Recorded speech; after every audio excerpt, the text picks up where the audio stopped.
بسم اللہ الرحمن الرحیم۔ جب 19 رمضان کو مسجد کوفہ میں امام علیہ السلام کی اذان پہنچنے لگی تو پوری کائنات میں شوق برپا ہو گیا۔ جنات پرندے چیخنے لگے اور حضرت جبرائیل علیہ السلام تمام انسانوں سے کہنے لگے کہ اے انسانوں، آج آخری مرتبہ علی کی آواز میں اذان سن لو۔ مولا علی علیہ السلام اذان دے کے مصلی عبادت پہ آئے۔ اللہ کی عبادت کر رہے تھے۔ جیسے آپ نے سجدہ کیا، عبدالرحمن ابن ملجم زہر سے ڈوبی ہوئی تلوار امام علیہ السلام کی سر پہ دے مارتا ہے۔ مسجد کوفہ میں قیامت برپا ہو گئی۔ تمام چاہنے والے سر پیٹنے لگے۔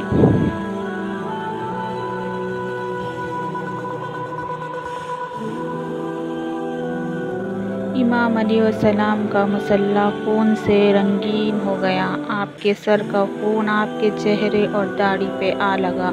کچھ چاہنے والے اس معلوم کو ڈھونڈنے لگے جس نے مولا علی کو ضرب ماری تو کچھ مولا علی علیہ السلام کے سر کا خون صاف کرنے لگے۔ اتنی دیر میں امام علیہ السلام فرمایا، اے حسن، یہ نماز فجر کا وقت ہے، پہلے نماز مکمل کرواؤ، اس کے بعد مجھے دیکھنا۔ امام حسن علیہ السلام نے نماز پڑھائی۔ اب مسجد میں موجود تمام مسلمانوں نے نماز پڑھی۔ جیسے ہی نماز ختم ہوئی تو عبدالرحمن نے ملجم، جس نے مولا علی علیہ السلام کی سر پر وار کیا تھا، اس کو پکڑ کے امام کی خدمت میں لایا گیا اور کچھ چاہنے والے شہد کا شربت بنا کے پاس لے کے آئے۔ جیسے ہی امام علیہ علیہ السلام نے اپنے قاتل کے چہرے پہ خوف دیکھا تو آپ نے چاہنے والوں سے فرمایا کہ اس شربت کی مجھے نہیں بلکہ میرے قاتل کو ضرورت ہے۔ یہ شربت اسے پلاؤ اور دیکھو اس نے مجھ پہ ایک وار کیا ہے، اس پہ بھی ایک ہی وار کرنا، اور اگر یہ زندہ بچ جائے تو اسے آزاد کر دینا۔ دیکھو یہ اگر اس وار سے مر جائے تو اس کے جسم کے اعضاء نہ کاٹنا، کیونکہ میں نے اللہ کے رسول سے سنا ہے کہ اللہ کے نزدیک سب سے بدترین انسان وہ ہے جو مارے ہوئے انسان کی جسم کی حصہ کاٹتا ہے۔ بس آپ یہ فرمانے لگے اور تمام چاہنے والے آپ کی عدل و انصاف کو دیکھ کے رونے لگے۔ پھر آپ فرماتے ہیں، حسن، حسین، عباس، چلو، مجھے اپنے گھر لے کے چلو۔ آپ اپنے بیٹوں کے سہارے سے جیسے ہی کہ گھر کے قریب پہنچتے تو فرماتے ہیں، عباس، سب چاہنے والوں کو کہو کہ واپس اپنے گھر کو چلے جائیں۔ تو کسی نے عرض کیا، یا امیر المومنین، یہ سب آپ کے چاہنے والے ہیں، اس حالت میں آپ کو کیسے چھوڑ کے چلے جائیں؟ امام علیہ السلام نے فرمایا، کیونکہ میرے مربت کی خبر مجھ سے پہلے میرے گھر پہنچ چکی ہے اور میری بیٹیاں زور زور سے رو رہی ہیں۔ میں نہیں چاہتا کہ میری بیٹیوں کی آواز میرے چاہنے والوں کے کانوں تک پہنچے۔ بس تمام چاہنے والے وہیں رک گئے اور امام علیہ السلام گھر تشریف لاتے ہیں۔ تمام بیویاں روتی ہیں، امام علیہ السلام کو دیکھ کے فریاد بلند کرتی ہیں اور امام علیہ السلام سب کو دلاسا دیتے ہیں کہ مجھ سے میرے بھائی اللہ کے رسول حضرت محمد مصطفیٰ صلی اللہ علیہ وسلم پہلے ہی فرما چکے تھے کہ اے علی، میری امت تجھے رمضان کے مہینے میں مسجد میں ضرب مارے گی اور تیرے سر کے خون سے تیری داڑھی سرخ ہو جائے گی۔ یہ وقت صبر کا ہے۔ آپ کو بستر پہ لٹایا گیا۔ تاریخ میں لکھا، جیسے ہی تابعی نے امام علیہ السلام کو دیکھا تو وہ چیخ کے رونے لگا اور فرمانے لگا کہ وہ ضرب زہر میں ڈوبی ہوئی تھی اور زہر مولا علی کے پورے جسم میں پھیل چکا ہے، جتنا ہو سکے آپ ان کو دودھ پلائیں۔ بس جیسے ہی یہ خبر کوفے کی گلیوں تک پہنچی تو کوفے کے یتیم بچے اپنے اپنے حصے کا دودھ لیے امام علیہ السلام کے گھر پر آتے ہیں اور آواز بلند کہتے ہیں، یہ حسن، یہ ہمارے حصے کا دودھ ہمارے مولا کو پلائے۔ ہم ایک مرتبہ یتیم ہو چکے ہیں، دوسری مرتبہ یتیم نہ ہونا چاہتے ہیں۔ امام علیہ السلام بستر شہادت پہ بھی مسلسل اللہ کا ذکر کرتے رہے۔ بس جیسے ہی 19 کا دن ختم ہوا، 20 رمضان کی رات آئی، آپ فرمائے کہ اب میرے حجرے میں کوئی بھی نہ آئے، کیونکہ پوری دنیا کے جنات اور فرشتے مجھ سے ملنے آ رہے ہیں۔ پھر جیسے ہی 20 رمضان کا سورج طلوع ہوا تو آپ امام حسن سے فرمانے لگے کہ اے حسن، جاؤ میرے تمام چاہنے والوں سے کہو کہ آپ نے امام کو آخری دیدار کر لے۔ آپ کے عقیدت مند ایک اکٹھا بنے ہوئے جیسے ہی آپ کی زیارت کے لیے آکے گھر میں داخل ہوئے تو دیکھا کہ زہر پھیلنے کی وجہ سے آپ کا چہرہ پورا زرد ہو چکا ہے۔ سب چیخ کے رونے لگے۔ امام علیہ السلام فرمانے لگے، پوچھو جو پوچھنا چاہتے ہو، کیونکہ میں علی زمین کے راستوں سے زیادہ آسمانوں کے راستے جانتا ہوں۔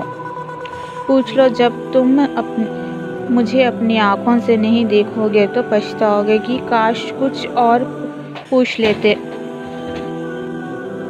کسی عقیدت مند نے سوال کیا تو کسی نے جواب لیا، کوئی زیارت کرتا رہا۔ بس جیسے ہی عقیدت مند چاہنے لگے، امام علیہ السلام نے فرمایا، حسن، میرے پورے خاندان کو میرے حجرے میں لے کے آؤ۔ امام علیہ السلام نے وصیت کی اور فرمایا، ابھی خاندان کا وارث میرا بڑا بیٹا حسن ہے، جو یہ کہیں اسے ماننا۔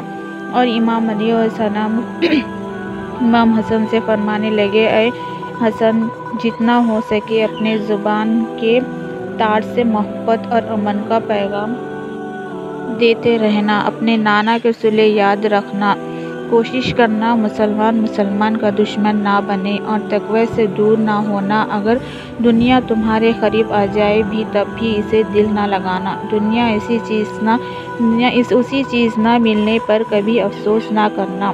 ہمیشہ حق بات کہنا، مظلوم کی مدد کرتے رہنا۔ حسن حسین، جہاں تک ہو سکے میرے اس پیغام کو ہر ایک تک پہنچانا کہ اپنے کام ذمہ داری سے کرتے رہے اور اپنے درمیان تعلقات کو اچھا بنائے رکھنا، کیونکہ میں نے تمہارے نانا حضرت محمد مصطفیٰ صلی اللہ علیہ وسلم سے سنا ہے، لوگوں کے بیچ صلح کروانا ہزاروں سالوں کے روزہ نماز سے بہتر ہے، اور یتیموں کے بارے میں اللہ سے ڈرتے رہنا، کیونکہ کبھی وہ بھوکے نہ رہے۔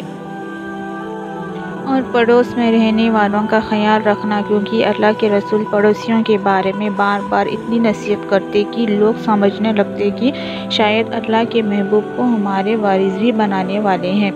اور قرآن کو سمجھنا اور اس میں عمل کرنا، اتنی دیر نہ کرنا، ایسا نہ ہو کہ دوسرے قرآن کو سمجھ کے تم پہ حکومت کرنے لگے۔ نماز کے بارے میں اللہ سے ڈرتے رہنا، کیونکہ وہ تمہارے دین کا ستون ہے، اور اللہ کے گھر کی حفاظت کرنا، کیونکہ وہ تمہاری پہچان ہے۔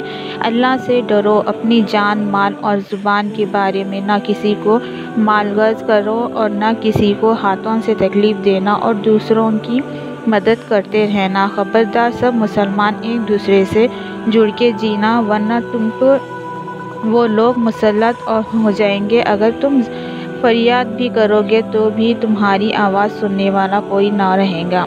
اور سارے عبد المطلب کے بیٹوں کو خبردار کر دو کہ اگر اس ضرب سے میری شہادت ہو جائے تو میری قاتل کو بھی صرف ایک ہی ضرب سے مارنا، اگر وہ بچ جائے تو اسے آزاد کرنا، اگر وہ مر جائے تو اس کے جسم کی بے حرمتی نہ کرنا، اس کے جسم کے حصے نہ کاٹنا، کیونکہ میں نے اللہ کے رسول سے سنا کہ زمین کا بدترین عمل یہ ہے کہ کسی مرے ہوئے کڑھے کٹے جسم کو نہ کاٹے، چاہے وہ پاگل کتا ہی کیوں نہ ہو۔